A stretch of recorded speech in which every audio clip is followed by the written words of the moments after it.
नमस्कार. आजचा विषय आहे सामुदायिक योगाभ्यासाचे फायदे. योगश चित्तवृत्ती निरोधः. चित्तातील विचार कमी करणे, त्यांचा निरोध करणे म्हणजे योग.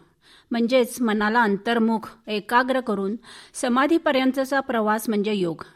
हे एक अनुभवाचे शास्त्र आहे. हे सगळे जरी खरे असले तरी आजच्या गतिशील जीवनात प्रत्येकालाच असा योगाभ्यास जो समाधीपर्यंतचा प्रवास आहे तो शक्य नाही. सर्वसामान्य मनुष्य यामुळे योगाकडे वळतच नाही.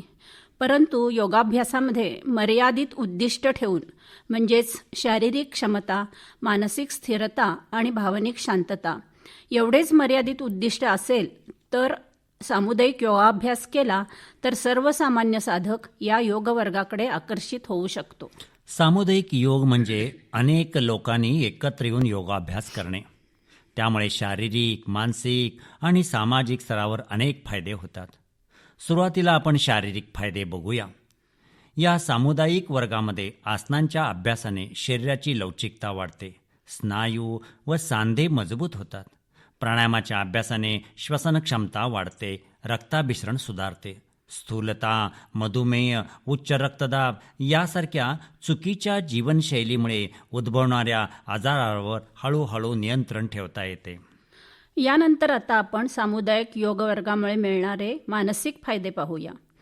प्राणायाम, शवासन, योगनिद्रा यांच्या अभ्यासामुळे तणाव, चिंता, काळजा आणि नैराश्य कमी होते. मन शांत व एकाग्र होते. सकारात्मक विचारसरणी वाढीला लागते. आत्मविश्वास वाढतो. शारीरिक व मानसिक दोन्हीही स्तरांवर शांतता व स्थैर्य मिळाल्यामुळे दिवसभर शरीर व मन उत्साही राहते. आता आपण सामुदायिक योगामुळे मिळणारे सामाजिक फायदे पाहूया. एकत्र येऊन योगाभ्यास केल्याने परस्पर सामंजस्य, एकोपा आणि बंधुभाव वाढतो. इतरांच्या चांगल्या अनुभवाने त्याला योगाभ्यास करण्यास प्रेरणा मिळते. आजच्या डिजिटल युगात लोकांना आपापसातील संपर्क खूप कमी झालेला आहे. सुसंवाद संपल्यासारखा झाला आहे. परंतु योगवर्गामध्ये आल्यामुळे संवाद सुधारतो. सहकार्याची भावना वाढीला लागते. सामाजिक ऐक्य व सामुदायिक भावना मजबूत होते.